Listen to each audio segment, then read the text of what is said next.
It's a swelteringly hot evening in Malmö, southern Sweden. Malmö is closer to Rome than to the midnight sun, and the Danish coast can be seen on the horizon.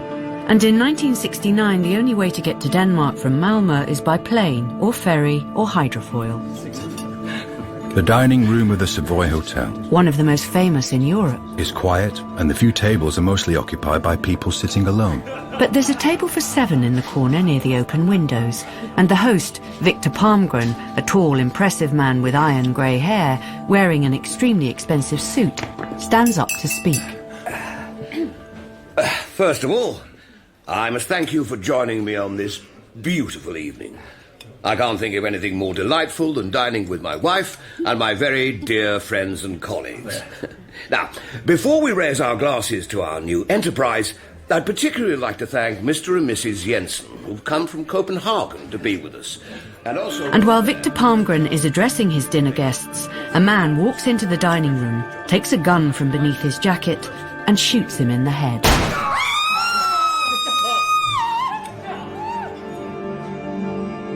Just an ordinary, stiflingly hot evening in the Savoy Hotel. In Malmö, southern Sweden. So he's not dead then? Near as, damn it. He's in a coma in the hospital with one of our men sitting by him with a tape recorder. And the gunman just walked away? Walked right away and jumped out of the window. No one stopped him? A shock, I suppose. All they could say was he stepped over the window box and jumped down onto the pavement and disappeared.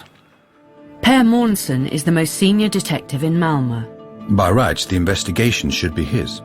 But Victor Palmgren, who's dying in hospital, is rich and influential, with a finger in all sorts of international pies. His death has opened a big can of worms, and more than one important politician is involved. So the powers that be have decided that the person in charge of the investigation shouldn't be a provincial detective in Malmö. He shall be a chief inspector in the National Murder Squad. A chief inspector who's based in Stockholm. Obviously, it should be Martin Beck. Is it possible for someone to live with a bullet in his head? Well, it's happened before, Martin. And no one in the dining room or outside can tell you anything? No, they can't. And you checked all the trains, ferries, hydrofoils, planes? There's no leads at all. He could be in Sweden or Denmark or anywhere in the world for all we know. It's going to be a tedious slog. I'm sorry you've got to be involved. That's the idea of the new chief of police. New? Yes. And he's not what you call a career policeman. It's a political appointment. He used to run a waterworks or something. Has he any practical experience at all? Not so you'd notice. Oh, God. Anyway, he tells me it's all very sensitive and there are strong vested interests in certain operations. Which interests? Which operations? He couldn't say. Anyway, I'll be down in Malmö tomorrow. I'll see you then. Bon voyage. I got you in. So you're going down to Malmö then, Martin? I thought nothing ever happened there. I'm afraid you're wrong, Åsa. The Victor Palmgren shooting? Am I right? Got it in one. Well, can't Inspector Månsson look after it in Malmö? Not according to the chief. It's stirred up all sorts of important stuff. He wants us to look into it. Oh, sod it. That's most of the summer gone west. Oh, not again. When will we ever get a proper family holiday? Oh, never mind, Gun. It'll get better one day. Oh, I believe it when it happens. Give us some more whiskey, Martin. Let's enjoy ourselves while we can. I think we should drink to Martin's new flat. Oh, here. OK, Martin's new flat. Martin's new flat. Cheers. This telephone call has interrupted Martin Beck's first attempt at entertaining in his new flat in Stockholm's Old Town. After 18 years of marriage, he's separated from his wife, and they're both much happier as a result. His guests are his friends in the police force, Åsa Torell of the Vice Squad, and Detective Inspector Kollberg and his wife Gun.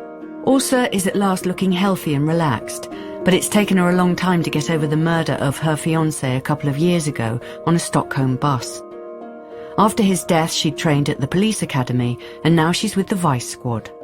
Kollberg is Beck's closest friend, and despite an ugly knife wound in the stomach about a year earlier, is still as fat as ever with an enormous appetite. Kollberg and Åsa will remain in Stockholm while Martin Beck goes down to Malmö. Oh, bloody hell, it's hot. Welcome to Malmö, Martin. Let's see. Thanks. So, Palmgren died after all? Ah, yes. That'll set the cat among the pigeons. Did he manage to say anything? Said he got a good look at the man who shot him, but hadn't a clue who he was, and then he died. Aren't there any more leads? A hostess on the 9 o'clock hydrofoil to Copenhagen noticed a man who insisted on standing on the deck at the beginning of the crossing. That's dangerous. Apparently he came back down after a few minutes, but it still would have given him time to throw something overboard. As she said, she thought he might have been carrying a black box, but she couldn't swear to it. Is there any way of tracing this man? Afraid not. Anyway, he could just have been feeling a bit seasick, and she wasn't at all sure about the box. Anything else? We're trying to get hold of a journalist called Edvarsson, who was sitting near Palmgren's table. Now, he was the only one of the hotel guests who seemed to have noticed anything, and he was pretty drunk. But he's the most important witness so far. OK. And who exactly was at Palmgren's table? His wife, Charlotte, the vice president of his Malmö company, that's Mats Linder, a Danish couple, the Jensens, who've gone back to Copenhagen, and his Stockholm manager, Broberg, with his secretary, Helena Hansson, and they've gone back too. How soon do you think we can talk to Mrs. Palmgren? This afternoon, probably. Do you want to do it? No, you know more about Palmgren than I do. We'll get Kollberg and Larsson to follow up the couple in Stockholm, and I'll go and talk to this witness, Edvarsson.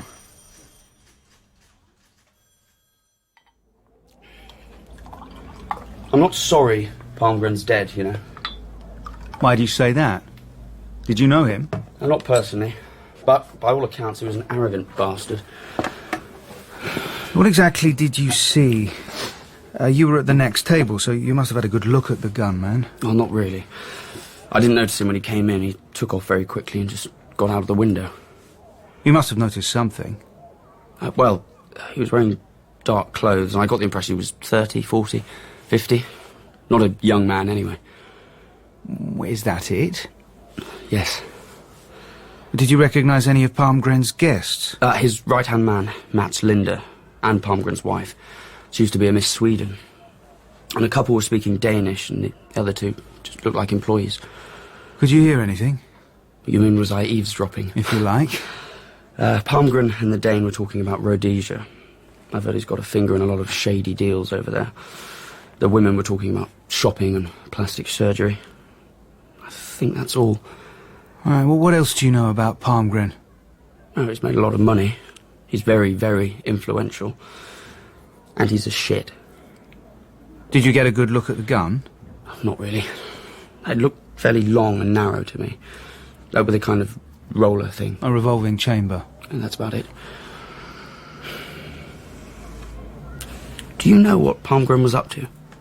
He did a lot of business abroad and had a lot of property in Stockholm. I can't say I know any more than that.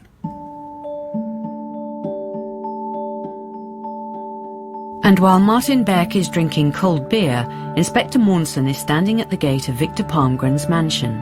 Instead of ringing the bell, he decides to go to the back of the house. And there he sees Charlotte Palmgren lying naked by a kidney-shaped swimming pool. A man wearing Bermuda shorts comes out of the house carrying 2 tall glasses. He's very tanned with film star good looks. Månsson recognises him immediately. It's Mats Linder, Victor Palmgren's second in command. At last. Thank you. Is it too sour? No, it's okay. Aren't we terrible? I don't care. Take those stupid trousers off, will you? Embarrassed, Månsson leaves his place among the peonies and walks back to the main gate and rings the bell. Eventually he finds himself in a colossal drawing room, sitting opposite a fully dressed Charlotte Palmgren. And listening to the sound of Mats Linder's Jaguar driving away. I can't offer you anything special. Just a drink, perhaps? Thank you, but no. I've sent the servants away. I think it's better I'm alone for a bit. I understand. I'm very sorry for your loss. Thank you. I'm afraid I have to ask you if you noticed anything at all about the gunman, Mrs. Palmgren. It all happened horribly fast. He just looked terribly ordinary. Would you say he looked nervous? Was he desperate? I don't know. He looked completely unmemorable, quite common. Common? Nobody we'd ever associate with, I mean. You saw the weapon? It was some kind of revolver, quite long, like they use in westerns. I wonder, do you live here all the time, Mrs. Palmgren? When we're in Malmö, of course. But we have a house in Portugal and an apartment in Stockholm and a cottage in the archipelago. Do you know anything about why the dinner had been arranged? No, not really. There'd been a business meeting in the afternoon, I believe. But I never have anything to do with the business. Did you love your husband? Love sounds so silly, doesn't it? You knew all the people at the dinner, didn't you? I've seen them now and then. They were mostly employees. Actually, I've never met Brewbear's secretary before. I'm not friends with any of them. Not with Mr. Linder? Well, he lives in Malmö. Not really.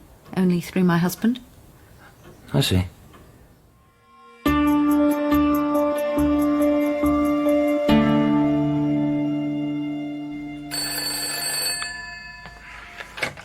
Beck here. How's it going? It was hard to say, Chief. I've only just started. It's shockingly hot, though. Never mind that. Look, Beck, I'm under a lot of pressure from above about this affair. It's the Attorney General, and now it's the Foreign Office. This thing could really damage Sweden's reputation. It's got to be cleared up quickly. How exactly are we supposed to do that? Listen, Beck, this is no ordinary murder. Well, there aren't any ordinary murders, but tell me more. What do you think Palmgren was involved in? International big business. I believe he had dealings with certain countries we have sensitive relations with. Such as? Rhodesia, South Africa, Biafra, Nigeria, Angola, Mozambique. Remember, it's difficult for us to maintain normal contacts with all these nations. Angola and Mozambique aren't nations. Don't get hung up on details. So what sort of dealings exactly? Weapons, money, property. He did a lot of business out of Portugal, and he seems to own half of Stockholm. So he made a lot of money. What does the Inland Revenue have to say? His operations in Sweden have been handled impeccably. There's a lot we just don't know. I see. He's been blacklisted by several groups, violent groups, who oppose Sweden's involvement with the countries I've just mentioned. And? He's received death threats before now. My bosses think this could be a political killing. Could be. Listen, this is incredibly sensitive, Beck. If he's found out to be dealing with corrupt regimes, the repercussions could be catastrophic for Sweden. It could ruin the careers of certain very important people, to say nothing of our reputation abroad.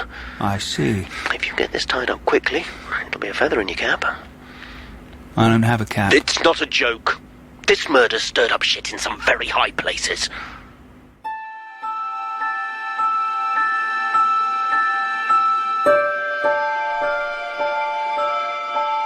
After a night of heavy and dreamless sleep, Martin Beck wakes up with a general sense of well-being.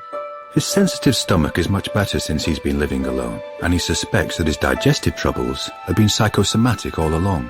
He feels even more cheerful when an unexpected witness comes into the Malmö office later that morning. What exactly did you see last Wednesday, Mrs. Grunion? I'd been shopping in Copenhagen and then had coffee with a friend. So about 9 o'clock I was standing opposite the Savoy, waiting to cross the road, when I saw someone jump out of the dining room window. I thought he was running away without paying the bill. I see. Where did he go after that? He got a bicycle from the rack outside the hotel and rode away towards the harbour. Then I couldn't see him anymore. What did he look like? He was about 40, going bald with dark hair, a brown suit, yellow shirt, thin, nothing special, quite tall. I can't think of anything else, really. Do you remember anything about the bicycle? It was just ordinary. Oh, one thing. Yes? Before he got on the bicycle, he took something out of his jacket and put it in a cardboard box on the back.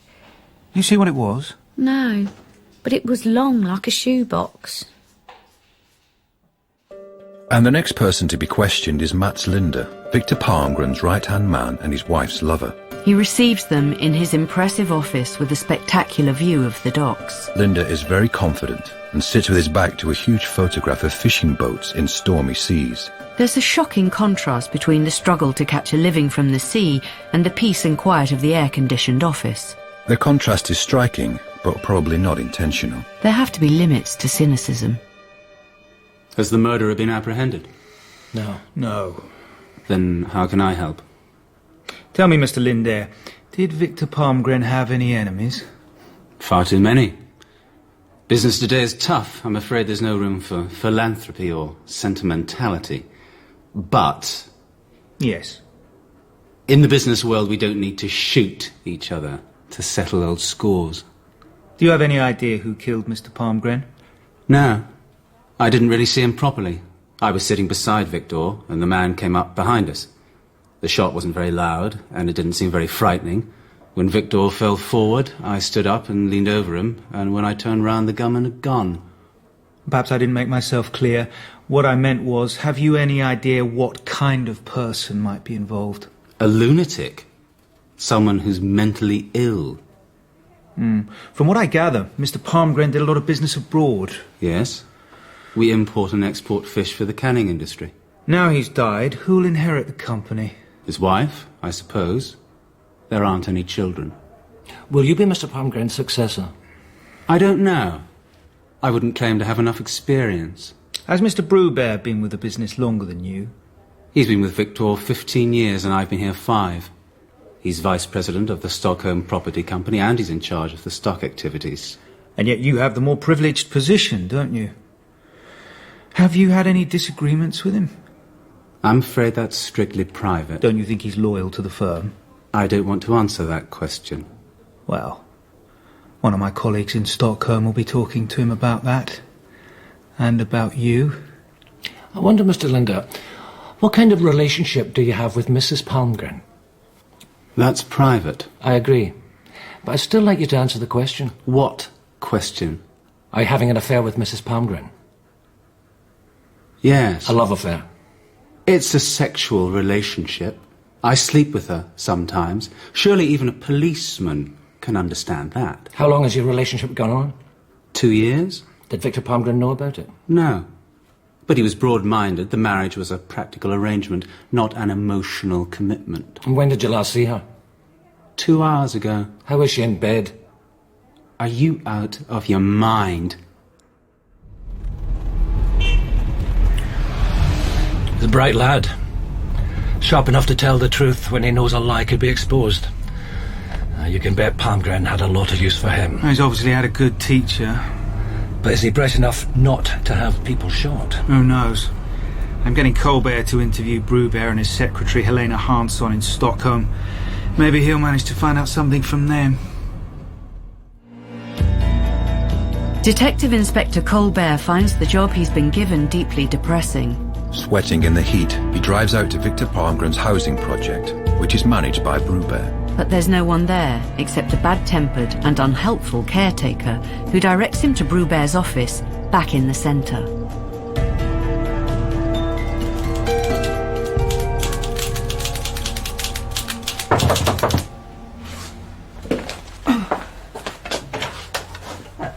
Who are you? What do you want? Sorry, police. The name's Kollberg. This is Mr. Brubear's office. Yes? I wonder if we could have a word. Of course. How can I help? I'm afraid we've just got a few more questions about Mr. Palmgren's death, Miss Hansson. I'm not Miss Hansson.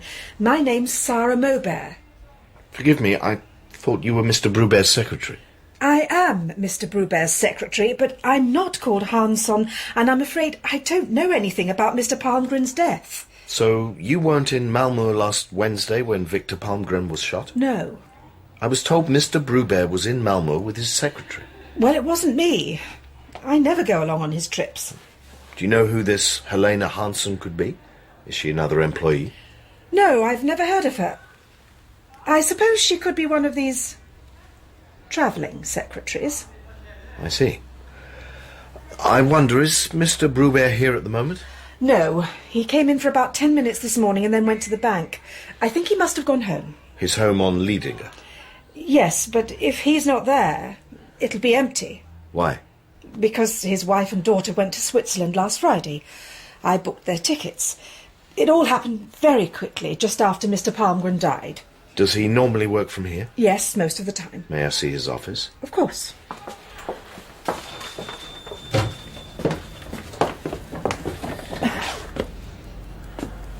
Tell me, Miss Moberg, is this suitcase usually here? No, I've never seen it before. I think Mr. Brubear must have left it in here over the weekend. I noticed it when I came in on Monday, and he and I are the only people who've got keys to the office. And you think he's probably at home on Linder? Oh, yes. Where else would he be? The large, expensive houses on Linder are light years away from the decrepit estate Kollberg had visited earlier. Nobody here is unlucky enough to be milked for rent by an absentee landlord or his manager. Brubear's house seems closed up and completely dead. The blinds are drawn and the garage is empty. Kollberg rings the bell and pounds on the door, but no one responds. He goes to the large and fashionable house next door. A cool, unhelpful blonde woman answers. We're not in the habit of spying on our neighbours. I don't know Mr. Brubear and I can't help you. Oh, that's too bad. Perhaps for you, but not for me. As Kollberg turns away, he realises she reminds him of someone, but he can't think who it is. He drives to the address Helena Hansson gave the Malmö police after the murder, but he has no luck there either. Eventually, he drives back home.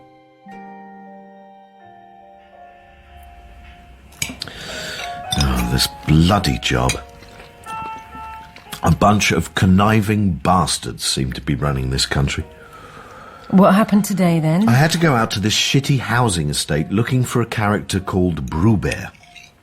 What's so shitty about it? Jerry-built and badly maintained. I pity the poor buggers who live there, especially in this heat. What's it to do with this Brubear? Well, he's supposed to run it, but he obviously hadn't been near it for ages. There was just a bad-tempered caretaker who clearly didn't give a damn about anything except collecting rents. Who owns it? Victor Palmgren built it, so I suppose it's his wife's now. Why does it upset you so much? Well, it's just been slapped together to make a profit from the poor sods who have to live there. It's typical of this country. Everything's being polluted by property speculators and profiteers. Did you find this Brubear? Not there, and not at his office. A proper wild goose chase. If it's all getting you down, why didn't you just hand in your notice? We'll manage, okay? It's not that easy. You worry too much, that's your trouble. You're too good a policeman. It's the only thing I know how to do. Oh, I wish you'd take a break sometimes. Maybe. Gun. Yes. Do you know what a travelling secretary is? I think it's some kind of call girl who goes around with her nightie, toothbrush and contraceptive pills in a briefcase. Available for men who are too lazy to pick someone up while they're away on business. A high-class prostitute? Right. Oh.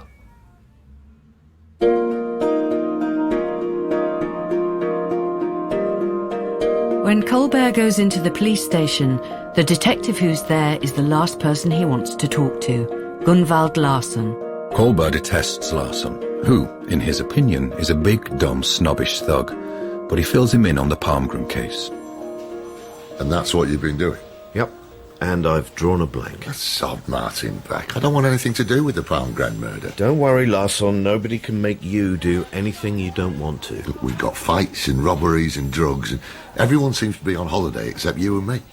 Now bloody Beck wants us on this case, and on top of all that, we're in a heap. Okay, you don't have to actually do anything, but I'd be grateful for some help, some advice. Any ideas about Brubear or his so-called secretary, Helena? I've hit a brick wall. Well, as far as I can see, if you want to trace this, what does she call herself, secretary, I think you better get on to Orsa. She's in the vice squad. I bet she knows how to find her. Good idea, thanks. But did you say the blonde woman on Linder was very obstructive? Unhelpful's not the word. And you're absolutely sure about her address? Yes, she's Brubear's next-door neighbour. Interesting. OK, you get hold of Orsa and I'll go down to Linder for you. Thanks. Larsson drives straight to Linder. He looks grim even though he's smiling, and he chuckles to himself with satisfaction. He glances at Brubear's deserted house, then he goes next door. The same cool blonde who dismissed Kollberg so ignominiously answers. What the hell are you doing here? Ah, true love never dies, sister. Did you send that fat guy here? As a matter of fact, no, but I've come for the same reason. Are you going to let me in, or do I have to kick down the door? I haven't seen you for 10 years and you're still as vile as you were when we were little. So are you. Father'd turn in his grave if he could see you now. What are you? Still a constable? First assistant detective. What an achievement. Well, achievement or not, you're going to tell me everything you know about Brubear and his boss, Victor Palmgren. Make me. I don't spy on my neighbours. I don't believe you. You were always nosy, even as a little girl. So, I can't tell you what I don't know. Can't you? No, I can't. And I won't. OK, I'll tell you what I'm going to do. If you don't spill the beans, I'm going to go round to every house, to all your neighbours, with a local constable in uniform, and I'm going to tell them I'm your brother and I'm only a policeman. That'll improve your social standing, won't it? You wouldn't. And I'm going to say that you're such a bloody fool that I have to ask other people for help. And if that doesn't work, I'm taking you down the station and charging you with obstructing the course of justice. You really would do that, wouldn't you? Try me. Well? I think they've all gone away. What do you mean? Brubear's wife and daughter left last Friday. He sold her car. I think he's just sold the house. You think? A couple were walking round examining everything with a man who looked like a lawyer. Brubear was with them. I couldn't help hearing what they said. And? I heard them say quick deals are always the best, and Brubear gave them some keys. Then they all left. What does Brubear look like? Coarse and fat. He's got red hair and squinty blue eyes. Loathsome, actually. And brutal. Like a pig.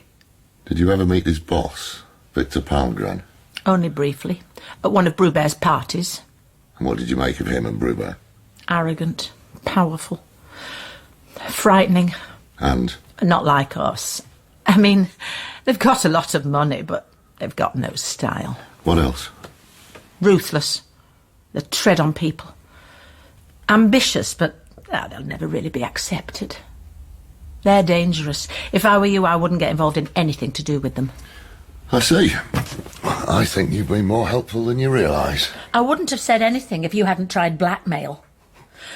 Don't come round here again. If I don't see you for the next 10 years, it'll be too soon.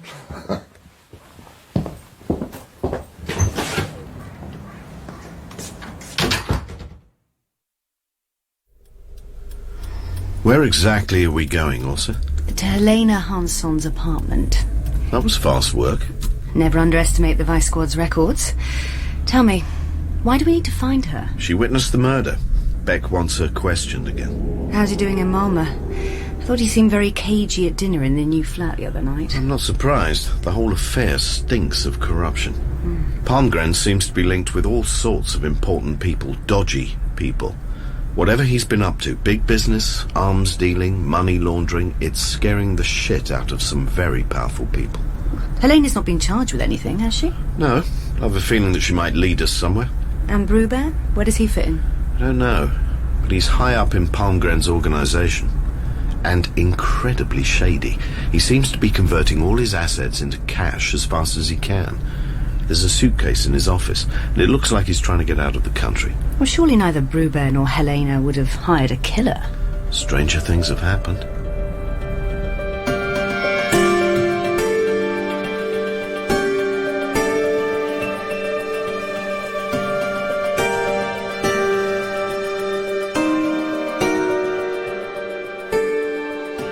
As you can see, you've got me out of the shower.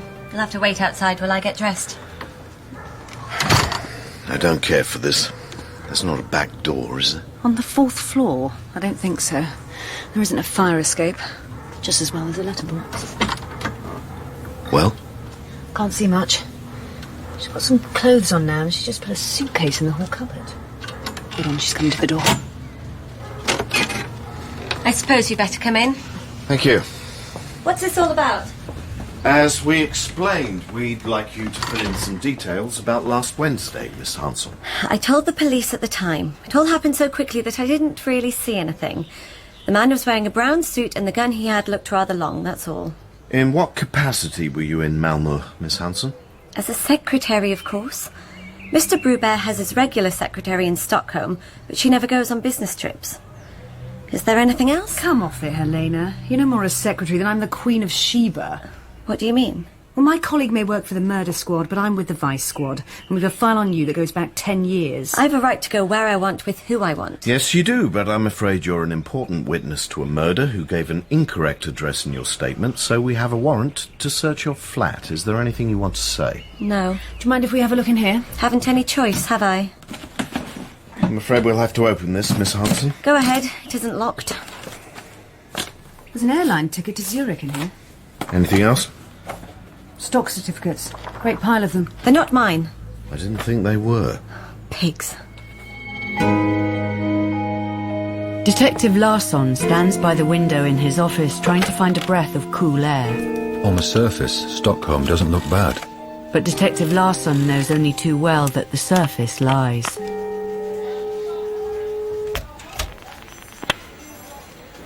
Yes? I need another officer to assist me in an arrest this evening.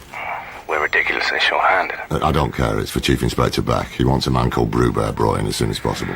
If it's that important, I suppose I'd better find you someone. Yeah, I'd appreciate that. I want to do this absolutely by the book, and I can't manage that on my own.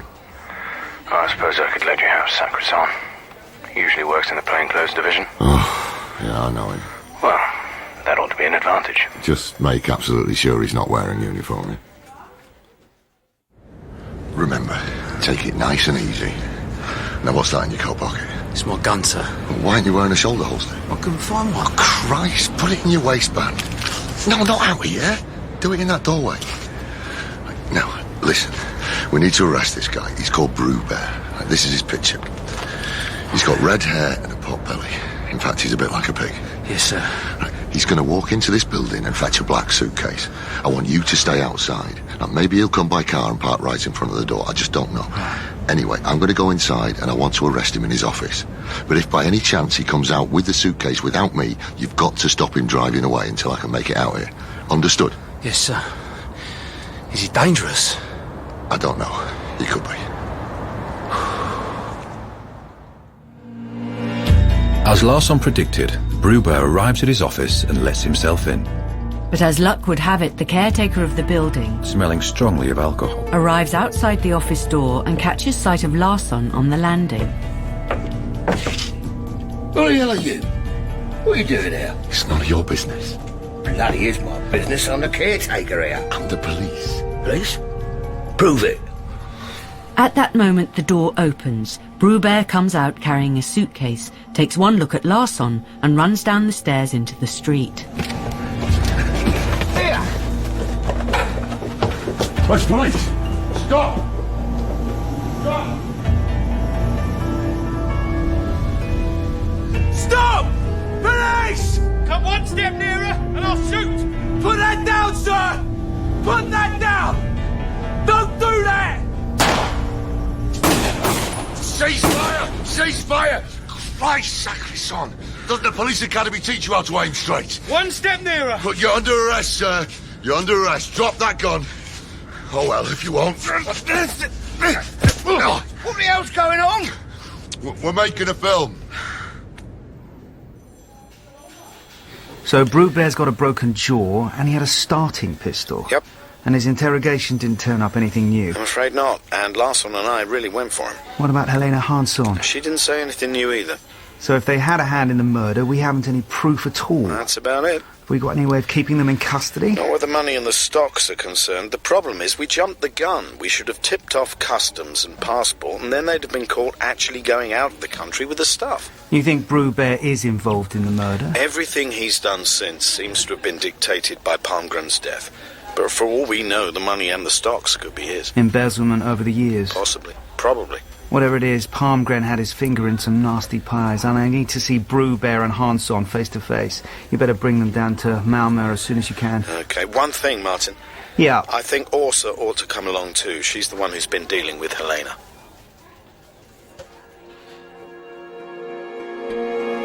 While Brubear and Helena are being escorted to Malmö, Martin Beck makes a short visit to Copenhagen to interview Mr. Jensen, Victor Palmgren's Danish guest. All he learns is that Jensen's air freight company has dealings with both Europe and Africa. And that he can't give any kind of description of the gunman. All he noticed was that the gun had a long barrel and that the gunman was wearing a brown suit. And he has absolutely no idea who might have wanted to murder Victor Palmgren. Luckily, when Martin Beck returns to the office, the bullet that killed Victor Palmgren is lying on Månsson's desk. It's a 2-2. And that seems strange. Who the hell tries to kill someone with a 2-2? In America, it's a sign the murderer's a pro. He doesn't bother to use more than what's absolutely necessary. Well, Malmö's not Chicago. But there's something peculiar about this. The gunman acted very professionally. Yeah, he only fired one shot. If he'd been unlucky, the bullet could have hit the skull and ricocheted. He knew what he was doing. And exactly who he was going to shoot. All the hallmarks of a hired killer. Well, it's a 2-2, and we think he used a revolver. But we've not got much to go on unless we can find the actual gun. How many revolvers do you think there are in Malmö? Who knows? Hundreds of illegal ones. Inherited, stolen, smuggled. Yeah, but I suppose there are people who've actually got licenses. Well, not many, I can tell you. And if this is part of a political murder, we're looking for a needle in a haystack. Yeah, but I think we better check everything locally, just in case we turn something up. Later that afternoon, Brubear and Helena finally arrive in Malmö. Kollberg and Åsa are with them. On his lawyer's advice, Brubear refuses to add anything to the statement he made just after the murder. But Helena sings like a bird. This is like gold for the Vice Squad, but not much use in the murder inquiry. It's another stiflingly hot Wednesday evening after a disappointing day. And Palmgren's killing took place exactly a week ago. After dinner with his friends, Martin Beck goes up to his room feeling very despondent. Beck, what the hell are you up to?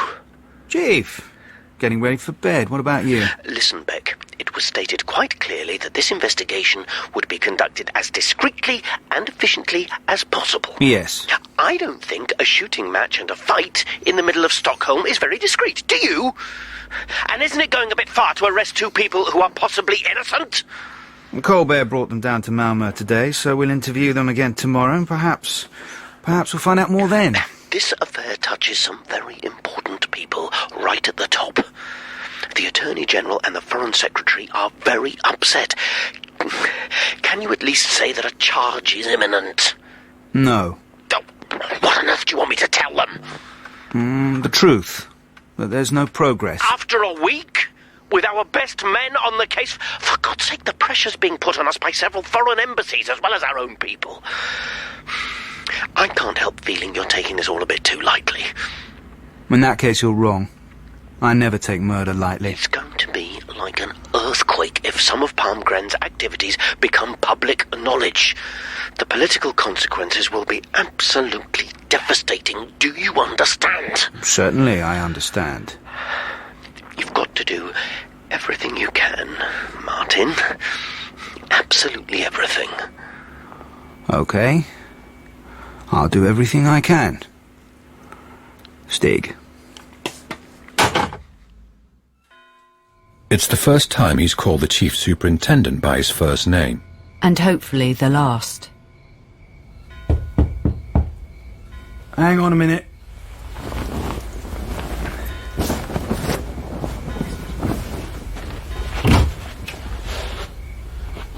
Åsa, come in. You weren't sleeping, were you? No, it's much too hot. You weren't either, obviously. I've just got back. Scarcely had time to have a shower. Having second thoughts about a career in the police? Yes and no. You see so much misery. But I suppose you sometimes feel you're doing a bit of good. Yeah, once in a while. Bad day? Nothing new, it's often like this. Any ideas? Not really. Except Palmgren was a bastard. Lots of people had good reason to hate him. The powers that be are convinced it's political. I just don't know. Anyway, enough of work. Would you like a drink? Please, it's been quite a day. Heard you had your hands full. Yeah, we've hardly eaten and it's so hot. I'm dying for a drink. Oh, here you are. Oh, thanks.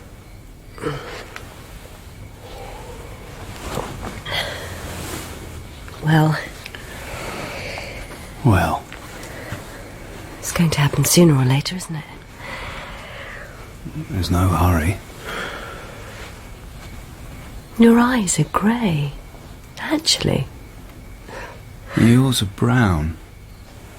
Have you thought about this before? Yes. Have you? Sometimes. During the last year. Then why not now? Yes. Why not now?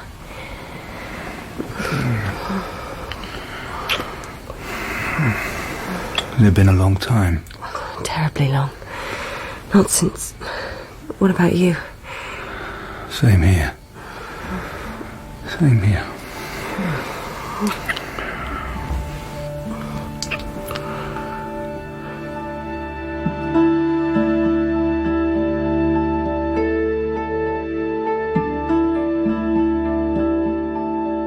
When Åsa leaves Martin Beck's room, the sky's been light for a couple of hours. It mightn't have got the investigation much further, but Wednesday hadn't been disappointing after all.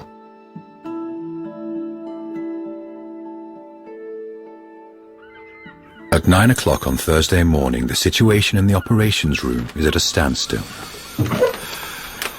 Martin Beck and Månsson are sitting across from each other at the large desk. Beck is smoking, and Månsson is skimming through a very long strip of teletype. What's that? Well, nothing of importance. It's just a list we get from Copenhagen every few days. What kind of list? Well, missing persons, cars that have disappeared, and stuff they found. Is it any use? Well, sometimes things turn up. Most of the time they don't. Any chance there's something about guns? Usually at the end. Yeah, here we are. Several of them. A Swedish army pistol, 9mm Husqvarna, well, it has to be old. A Beretta Jaguar, a Boxfire Anonymous 22, 5 boxes of 7.65 ammunition. Hang on a minute. What was that about a box? A box originally for Anonymous 22.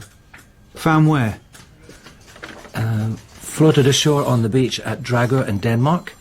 Found by a private individual and left with the police in Dragør last Tuesday. 22 could be something for us. The box on the bicycle? Yes. See if you can get it over from Copenhagen. The box arrives on the hydrofoil at 10 to 12 that day. Opens pretty easily. Can't have been in the water very long. 5 days. Looks like it's made to hold a revolver and an extra butt. And does it say anything on the bottom? Couple of words. I think the first begins with a capital B and the second with capital S. Could be a name. We'll send it over to the technical boys. See what they can make of it. Arminius 22's a target weapon. I'm pretty sure people use it for practice. I wonder if it's worth a visit to your local gun club.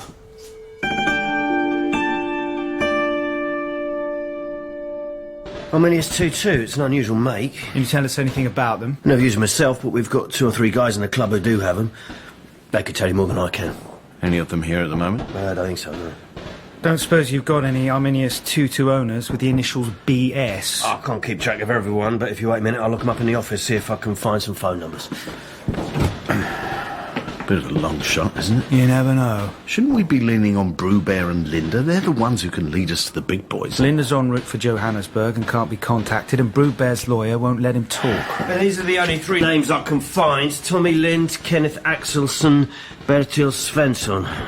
Sorry, I don't have any contact numbers. That's okay. Did you say Bertil Svensson? That's right. BS on the box. Right. Did you see Bertil Svensson last week at all? As a matter of fact, yeah, he was here last Wednesday afternoon. He stayed till the evening. You know anything about him? Bloody good shot. Practices a lot. You know what he does? Where he lives? He works at Cockoom's factory, I think. Some kind of lousy job. I think he's divorced. Don't have an address for him, I'm afraid. I've just been in touch with Cockoom's. Bertil Svensson's the caretaker there. Did you get his address? Yes, but apparently he's on holiday. He lives on his own down here, and his ex-wife lives in Stockholm. No one's seen him for a bit. So, what do we do now? I think we better bring him in. Well, how should we play it? I don't think we can take any chances. We know he's a first-class marksman, and for all we know, he's got a whole arsenal in his apartment. And we don't want a rerun of Brubear's arrest in Stockholm, do we? Absolutely not. Well, I suggest we watch his apartment till we're sure he's there, and I'll have a full backup team ready outside. And I guess we'd better fetch him out ourselves.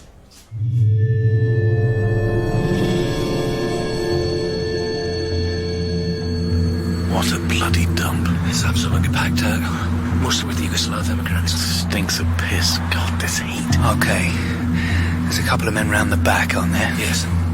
And I put 3 more in the basement, and there's one in the stairwell. Which floor is Svensson on? The 2nd. We've got to be very careful. We don't know what state of mind he's in, or if he's got any more guns. Or if he's roaring drunk. I will be if I win. I want your men to cover Corbett and me while we go up to his flat. Our best bet is to surprise him, okay? Okay. Right. Let's go.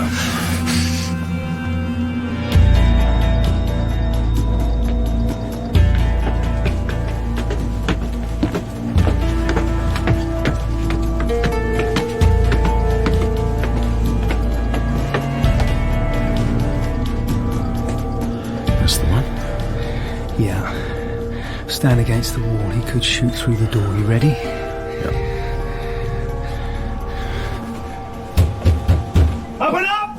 This is the police! If you don't come out now, we'll break the door down! Open up!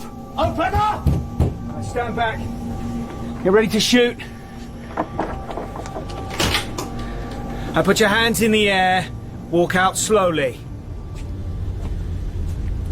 Thank God you're here. I couldn't have held out much longer. If you hadn't have come, I'd have turned myself in.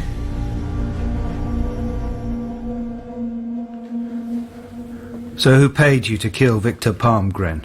Nobody. I don't believe you. Somebody must have paid you. Nobody paid me. I didn't do it for money. I see. Okay. Last week at the Savoy, when exactly did you see Victor Palmgren? I stopped at a red light and saw him through the window. How did you know he was at the Savoy? I didn't. I was just passing. I'd been to the rifle club and I was going home on my bike. What about the revolver? It was in the box on the carrier rack. Did you know Victor Palmgren? No. Then how did you know it was him? I've seen pictures of him and his wife in the newspapers. And I could see them all sitting, eating and drinking. Bloodsuckers. They don't give a damn about anyone else. Go on. I couldn't bear it, so I just put my bike in the bike rack, took the revolver out of the box, loaded it, stuck it in my jacket, walked into the dining room and shot him in the head. And I don't regret it. I'm not sorry. Weren't you afraid of getting caught? No. I just wanted to kill the pig. Why? I hate him. And everything he stands for. What do you mean, everything he stands for? Is it his politics? Not really. Well then? He's ruined my life. And my family's. Have you seen how we live? Tell me. My wife and kids live in one room. On the charity of an old woman in Stockholm. It's going to kick them out next month. And God knows where they're going to go. I live in that shithole outside Malmö. Scarcely earn enough for the alimony and my rent. What's this to do with Palmgren? I worked for him for years, and then he closed the factory and kicked us out of his company housing. Job, apartment, marriage, all went at once. Marriage? Couldn't survive the conditions and the lack of money. We rowed all the time and I had to move out. He's ruined absolutely everything. It's all been his fault. It's okay, Mr. Svensson. Just take your time. I'm glad he's dead. I don't care about going to prison. I've got nothing to live for anyway. Nobody had to pay me to kill him. I hate the bastard. What did you do after you'd shot him? I got out of the window, got on the hydrofoil, threw the box and the revolver overboard and went to see Eva and the kids in Stockholm. I've been wondering, had you thought about killing Palmgren before? I suppose I must have done, but when I did it, I felt I'd had the idea for the first time. Deep down I must have wanted him dead all along. And how did you feel when he didn't die immediately? Well, I was annoyed I'd made a bad job of it. Maybe I should have fired more times, but I didn't want to hurt anyone else. What about now? How do you feel now? I've told you. It's a good thing he's dead. I hate him. And all the bastards like him. Don't worry. I'm not going to break down again. I'm just glad you've let me explain. I think maybe we should have a rest now. No, I'm all right. I'm not sorry. You know, the world's better off without shits like Palmgren and his pals. I think we've probably got enough now, Mr. Svensson. We can talk later if you really want to. Constable, to take Mr. Svensson downstairs and see that he gets something to eat. Goodbye, Mr. Svensson. Goodbye, Mr. Svensson. Goodbye, gentlemen. And thank you.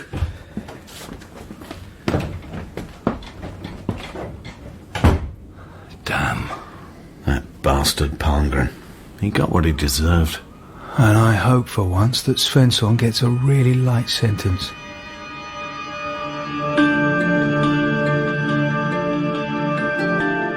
Late on Saturday night, July the 12th of this exceptionally hot Swedish summer, Martin Beck sits alone in the dining room of the Savoy Hotel. His colleagues Åsa Torell and Lennart Kollberg have already gone back to Stockholm. The food, drink and service are all excellent. Victor Palmgren is dead, gone forever and missed by no one, except a handful of international swindlers and some suspect regimes in faraway countries. Who will soon learn to do business with Mats Linder instead of his boss. And Mrs. Palmgren will get even richer. Bruberg will avoid arrest and Helena Hansson will be able to resume her activities in the very near future. There only remains a caretaker, Bertil Svensson, who will be tried for second-degree or maybe first-degree murder, and then have to rot away the best years of his life in a prison cell. Chief Inspector Martin Beck doesn't feel good at all. He pays his bill, picks up his suitcase and walks toward the railway station. He wonders if he's going to be able to sleep on the journey, and then he remembers that Åsa Torell has promised to meet him off the train.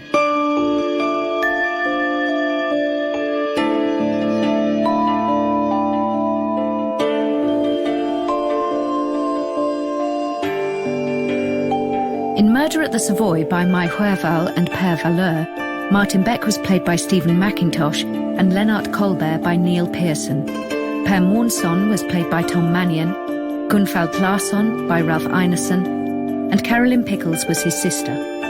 Clare Corbett played Åsa Torell, Nicholas Murchie played Malm, Paul Mundell played Mats Linder, and Philippa Stanton played Charlotte Palmgren. Robert Blythe was Victor Palmgren, Joanna Brooks was Sarah Moberg, Will Howard was Edvarsson, Sally Orrock was Gun Kollberg, and Hannah Wood was Helena Hansson. Bruberg was played by Michael Shelford, Zachrisson by Joe Sims, and Bertil Svensson by Rick Warden. The narrators were Lesley Sharp and Nicholas Gleaves. Murder at the Savoy was dramatised for radio by Jennifer Howarth. Original music was by Elizabeth Pannell, and the director was Sarah Davis.